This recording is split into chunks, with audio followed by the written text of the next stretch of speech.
আমরা টোটাল 178,44 লক্ষ টাকার মালামাল আমরা ক্রয় এবং জব্দ এবং ফ্রিজ করেছি।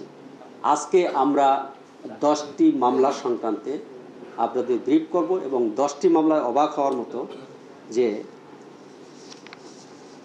10টি মামলায় আমরা যে পরিমাণ 10টি মামলায় যে গডফাদার, এই গডফাদারদের আমরা অ্যারেস্ট করেছি এবং আমরা যে মামলাগুলি হাতে নিয়েছি মামলাগুলি তদন্ত চলমান এবং কিছু চার্জশিট হয়েছে, কিছু আসামি অ্যারেস্ট হয়েছে, আবার কিছু মামলার চার্জ ফ্রেমও হয়েছে।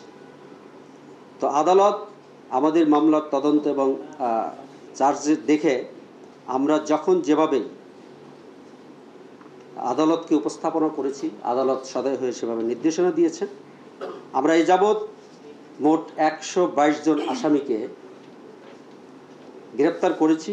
এর মধ্যে এজাহারনামী হলো 67 জন আর জামিনে আছে 20 জন। আর এই মামলা থেকে আমরা টোটাল যে পরিমাণ সম্পত্তি ক্রয় করেছি, টোটাল সম্পত্তি হলো 9.14 একর জমি, 2টি বাড়ি, যার মূল্য হলো 8,11 লক্ষ টাকা। আর ক্রয়ের প্রক্রিয়াধীন যেটা আছে এখন, এগুলো আমরা করা হয়ে গেছে। ক্রয়ের প্রক্রিয়াধীন যেটা আমরা কোর্টে প্লেস করেছি সে 35.17 একর জমি, 12টি বাড়ি, 1টি গাড়ি, যার মূল্য হলো 36.82 কোটি টাকা। আর ব্যাংক অ্যাকাউন্ট আমরা ফ্রিজ করেছি। তো ব্যাংকে পেয়েছি আমরা এ পর্যন্ত 1,01,23,425 টাকা।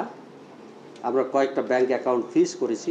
তো নর্মালি অবৈধভাবে মাদক থেকে অর্জিত যে টাকা, এই টাকা দিয়ে সাথে সাথে তারা অন্য ব্যবসায় এনগেজ করে দেয়, বিশেষ করে জায়গা জমি কেনে বা আত্মীয় স্বজনদের দেয় বা অনেককে বিদেশে পাঠায়। তো এই হিসাবে আমরা টোটাল 178,44 লক্ষ টাকার মালামাল আমরা ক্রয় এবং জব্দ এবং ফ্রিজ করেছি।